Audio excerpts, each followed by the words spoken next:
उद्या 22 मार्च रोजी सकाळी 10:30 वाजता भारतीय जनता पक्षाचं जत येथील वॉर रूममध्ये महायुतीचे उमेदवार आदरणीय संजय काका पाटील यांचे लोकसभेचे या नियोजनार्थ जत विधानसभे 288 या विधानसभेमध्ये भारतीय जनता पक्ष, राष्ट्रवादी अजितदादा पवार गट आणि शिवसेना शिंदे गट आणि आपले आठवले साहेबांचे आरपीआय आणि रयत क्रांती प्रहार संघटना या सर्व प्रमुख कार्यकर्त्यांना लोकसभेची नियोजन बैठकीसाठी आमंत्रण केलेले आहे। यामध्ये बूथ लेवलचे कार्यकर्ते असतील, वॉरियर असतील, या सर्वांना घेऊन उद्या 10:30 वाजता बैठक होणार आहे।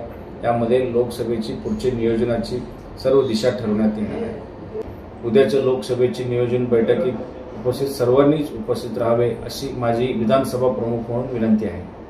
Press the bell icon on the YouTube and never miss another update.